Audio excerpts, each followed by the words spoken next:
अभी तो कितना सुंदर है सावन का महीना, और वो महीना जो भगवान शंकर को सबसे ज्यादा प्रिय है, बहुत प्रिय। कारण मां सती, मां उमा, मां कात्यायनी, मां कुष्मांडा, मां स्कंदा, मां महागौरी, जितनी जितनी माता पूर्व में हुई हैं, जो शिव जी के साथ में ब्याही हैं, शिव को जिन्होंने अपना बना लिया था, उन सभी माताओं ने सावन के महीने में शंकर भगवान को प्राप्त किया था। और शिव जी ने सावन के महीने में ही उनको अपना बना लिया था। और ये बात भगवान शिव ने स्वयं कही। स्वयं भगवान शंकर स्वयं नंदी से ये बात कहते हैं, नंदी मुझे श्रावण अति प्रिय है। नंदी ने पूछा क्यों, तो कहा इस श्रावण के महीने में मेरी अर्धांगनियां मुझे भजती थी, उनको मैंने स्वीकार किया था। और यही सावन के महीने में चराचर जीव, आप देखिएगा गर्मी के समय में छोटे छोटे जो जीव जंतु सब, जितनी गर्मी पड़ती है सब मर जाते हैं। बोलो मरते कि नहीं मरते? अभी बारिश चालू हो गई, बारिश चालू हो गई तो तुम्हारे घर में ऐसे बारीक बारीक नए नए डिजाइन के कीड़े मिलेंगे, और तुम सब टेंशन में रहती हो उस कीड़े के चक्कर में। वो घुस गया, वो वहां से आ गया, ये छोटा सा, इतनी डिजाइन का, उनकी पीठ का कलर अलग देख लो, उनके पंख का कलर अलग देख लो, उनकी इल्लियों को, छोटी छोटी इल्लियों को अलग से देख लो, केचुआ देख लो, केचुआ की भी वैरायटी अलग है, कोई सफेद केचुआ, कोई काला केचुआ, कोई गुलाबी केचुआ, कोई कत्था, कितनी डिजाइन।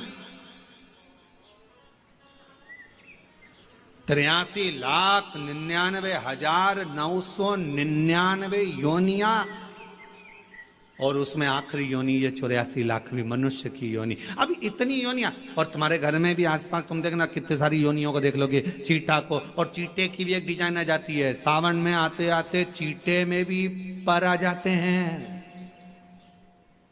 अब तुमने देखा कि नहीं देखा वो हमको नहीं मालूम है भैया, देखा है तुम लोगों ने? और जितने आस्था चैनल पर सुन रहा है, सावन में चीटे में भी पर आ जाते हैं।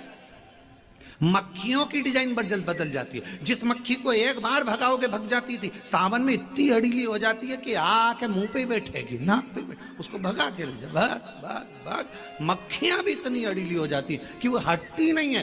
क्यों? इतनी अकड़ कहां से मक्खी में आ गई, चीटे में पर कहां से आ गए, और इतना ठाट इन कीड़ों में कहां से आ गया कि हर किसी के घर में घुस जाते हैं। तो शिव महापुराण की कथा कहती है, चराचर अचर जीव जंतु पशु पक्षी सबको मालूम है सावन का महीना चल रहा है, हमारे बाबा का महीना चल रहा है, जो करुणा करने वाले, ये उनको भी ज्ञान। उसको पशुपति नाथ कहते हैं, उसको भी मालूम है। अब जरा विचार करिए, जिस चीटे में कभी पर नहीं आते, वो चीटे में सावन में पर आ जाते हैं। जब चीटे को पर दे सकता है, तो सावन में एक लोटा जल चढ़ाने वाले को भी मेरा बाबा उड़ा तो सकता है, आगे बढ़ा तो सकता है, उन्नति की ओर ले जा तो सकता है। वो शिव तत्व, भगवान शिव।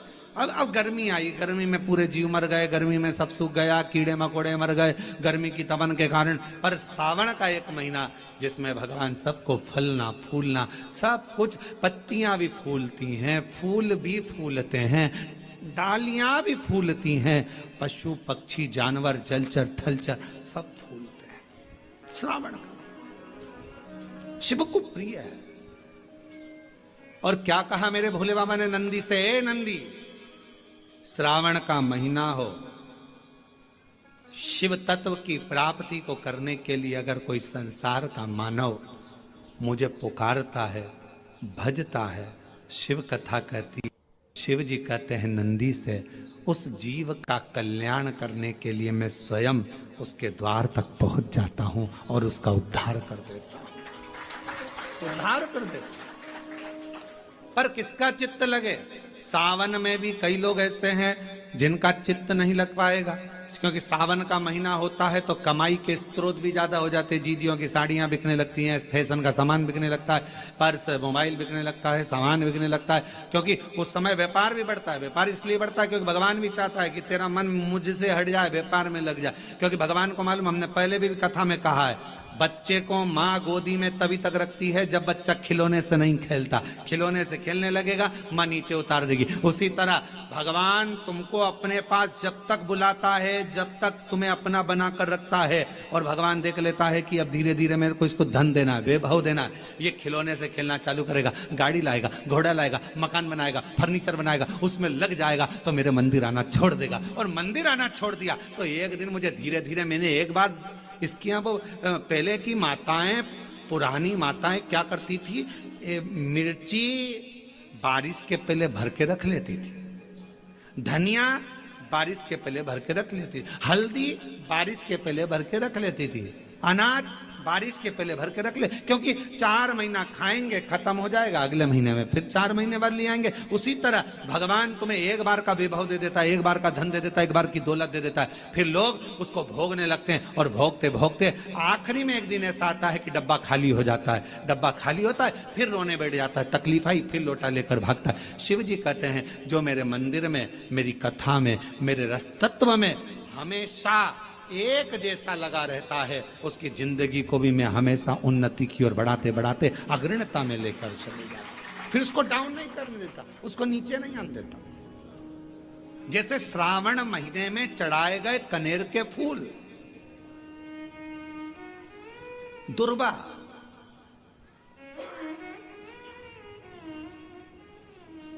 और हम सबसे कहेंगे, मान लो यदि कोई विशेष कोर्ट का केस चल रहा हो, कोई कोर्ट में कोई बातें चल रही हो, अदालत आदि में कोई कार्रवाई चल रही हो, कोई फाइल प्रशासनिक अधिकारियों के पास फंस गई हो और कुछ ना कुछ उसमें अपने को लगता है कि तकलीफ का प्रसंग है, तो हम कहेंगे शिव की आराधना करो, सत्यता पर जियो,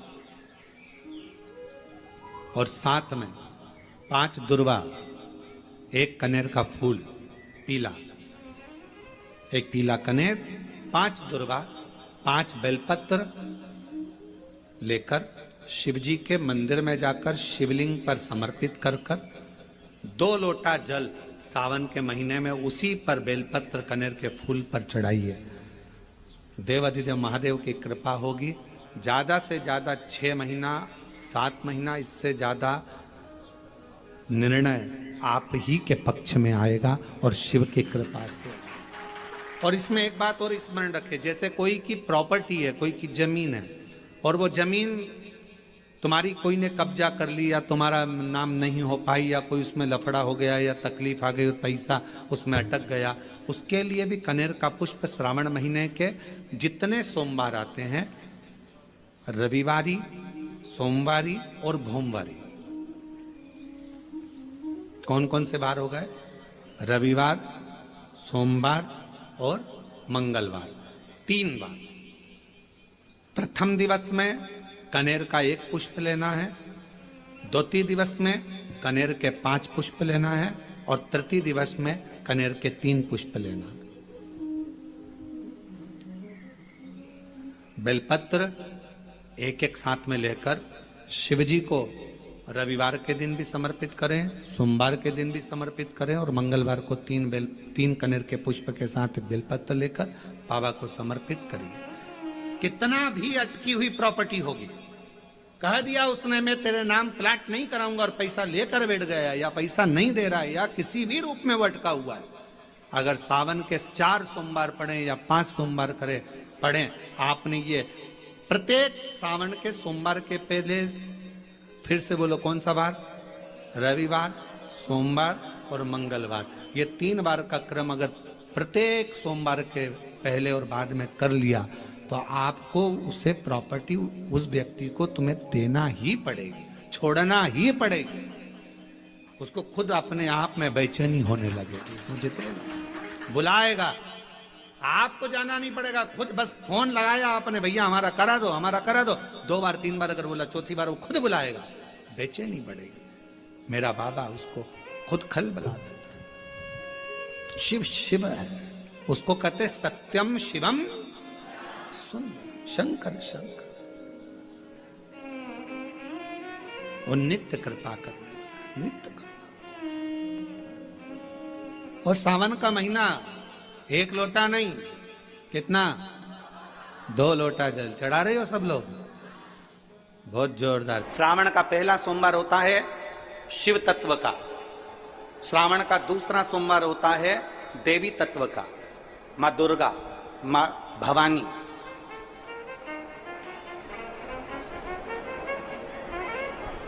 आप लोगों ने शिव पंचायत, शिव महापुराण की कथा पहले बाची आप लोगों ने सुनी होगी, उसमें शिव पंचायत का वर्णन करा था। 5 देव,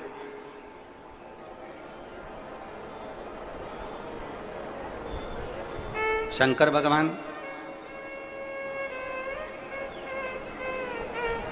स्वयं पंचदेव में प्रथमता प्राप्त कर कर बैठे, मां दुर्गा,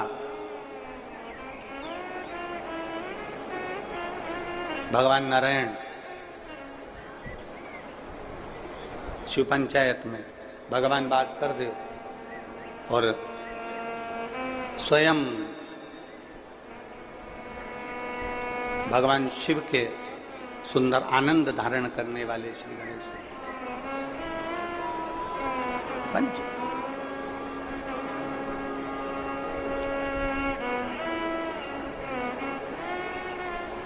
अब प्रथम में शिव, दुर्गा, नारायण, भास्कर देव, गणेश जी, ये सब भगवान शिव की पंचायत के अंतर्गत विराजमान होते हैं और ये 5 सोमवार का फल हमें प्रदान करते हैं। 5 सोमवार,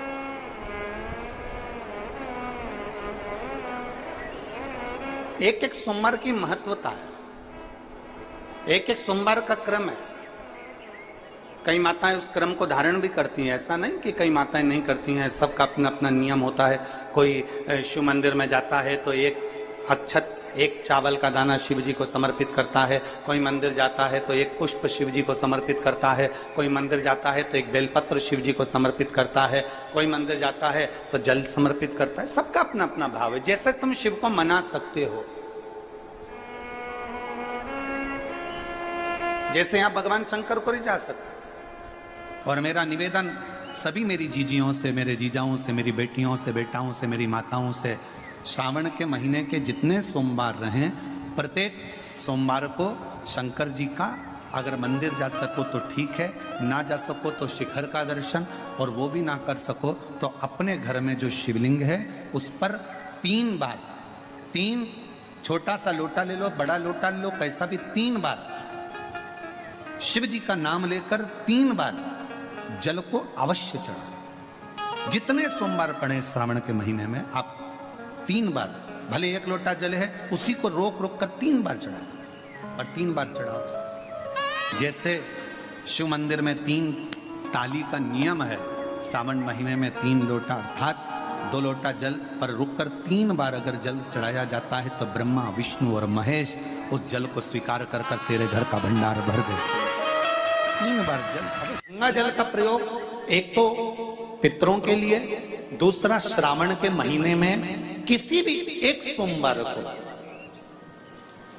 अगर व्यापार नहीं चल रहा है, नौकरी नहीं मिल रही है, तो कोई तकलीफ आ रही है, तो कोई कष्ट आ रहा है, कोई रोग बढ़ रहा है, डॉक्टर से ऐसा लग रहा है कि ये बड़ी बीमारी बताने वाला है, शरीर में कोई गांठ पड़ गई है और वो जांच के लिए गई है, तो बिल्कुल श्रावण के महीने में किसी भी एक सोमवार को गंगा जल लेकर जाइए शिव मंदिर में। शंकर जी के मंदिर में थोड़ा सा गंगा जल नंदी को समर्पित कर कर, थोड़ा अशोक सुंदरी को समर्पित कर कर, थोड़ा गणेश और कार्तिकेय को समर्पित कर कर, थोड़ा सा गंगा जल जया, विषहरा, शामरीबारी, दौतली और देव को समर्पित कर कर, थोड़ा सा गंगा जल शिवलिंग पर समर्पित कर दो। उस गंगा जल को वापिस झेल कर लेकर आओ। 3 दिन तक लगातार उस गंगा जल को पीना प्रारंभ करो। उसके बाद जांच के लिए आप कहीं पर भी जाइए, बाबा कृपा जरूर करेगा, ये निश्चित था। उस गंगा जल की प्रधानता, उस गंगा जल का एक गौ माता, गौ, गंगा और संत, ब्राह्मण, साधु, सन्यासी, सात्वित्ववान नारी, कन्या, स्त्री, इनका जो महत्व है उसको जान गए तो जिंदगी सार्थक हो।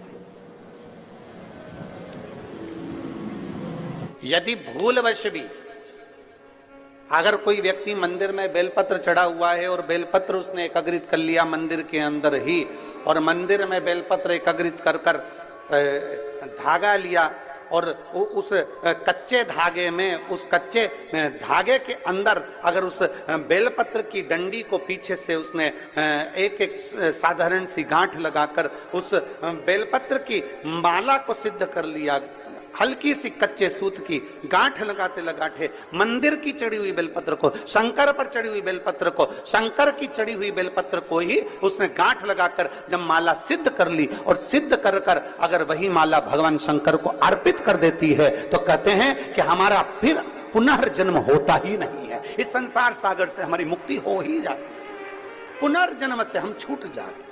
जैसे जगत गुरु शंकराचार्य जी कहते हैं पुनरपि जननम पुनरपि मरणम, उस प्रपंच से छुटकारा।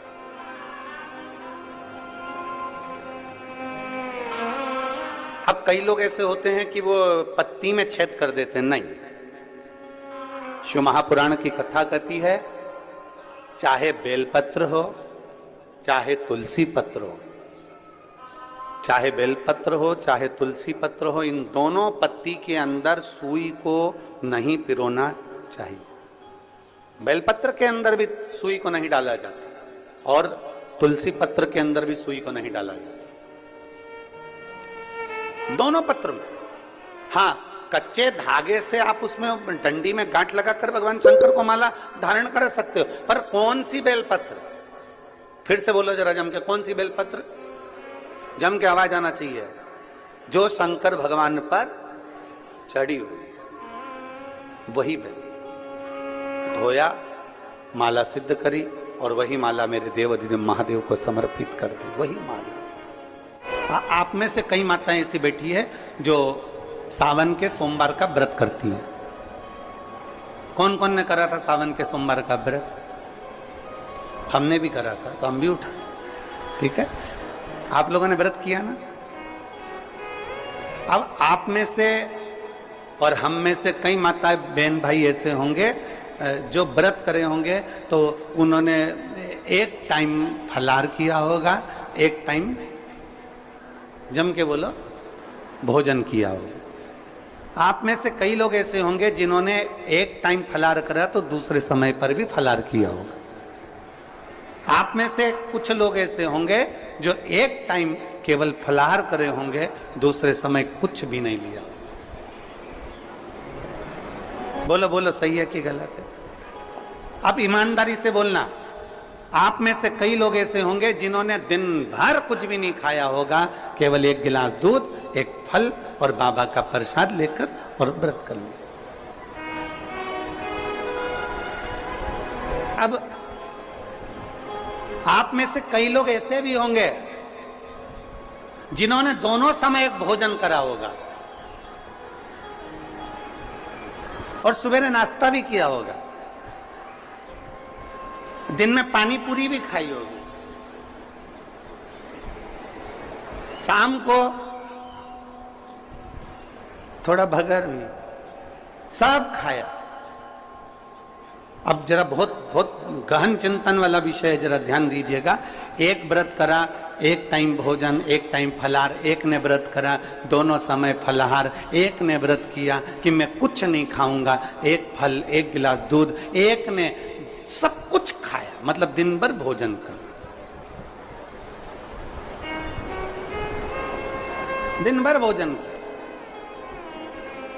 अब जो एक समय फलाहार कर रहा है वो भी शंकर का भगत है, जो एक दोनों समय फलाहार कर रहा है वो भी शिव का भगत है, जो एक फल ले रहा है और एक गिलास दूध ले रहा है वो भी शिव का भगत है, और जो दोनों समय भोजन कर रहा है वो भी शिव का भगत है। अब शंकर जी से पूछा जाए कि इनमें से तुम मुक्ति किसको दोगे, इनमें से तुम मोक्ष किसको दोगे, इनमें से सबसे पहले तुम किसकी सुनोगे, किसकी सुनोगे? तो भगवान देव महादेव का चरित्र कहता है माता पार्वती से, पार्वती भले तुम भूखे रहो मत रहो, पर इतना जरूर करो कि किसी का दिल ना दुखे तो मैं प्रसन्न हो जाता हूं और वर प्रदान कर। तुमने व्रत किया ना किया, तुमने साधना करी ना करी, तुमने तप किया ना किया, तुमने उपास किया ना किया, पर इतना जरूर करो कि जिस दिन तुम्हारा व्रत, जिस दिन तुम्हारा उपास है, उस दिन तुम्हारे मुख से अपशब्द ना निकले। जिस दिन तुम्हारा व्रत है उस दिन तुम्हारे मुख से आड़ा टेढ़ा ना निकले। जिस दिन तुम्हारा व्रत है उस दिन तुम अपने पिता, पति और परमात्मा, इन तीन के झूठे बर्तन अवश्य घिसे, अवश्य मांजे।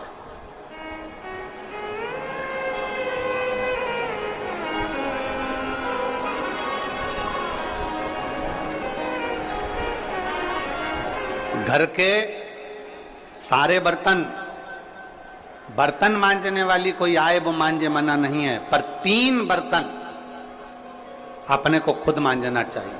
पहले नंबर पर पिता के झूठे बर्तन, दूसरे नंबर पर पति के झूठे बर्तन और तीसरे नंबर पर परमात्मा के झूठे बर्तन हमें स्वयं मांजना चाहिए। हमें स्वयं इन 3 के बर्तन अगर दूसरे मांजते हैं तो आधे से ज्यादा वस्तु पर हक जो बर्तन मांजता है उसका हो जाता है। अब तुम समझ लेना अच्छे से, अब हम इसको बहुत विस्तार से नहीं कहेंगे।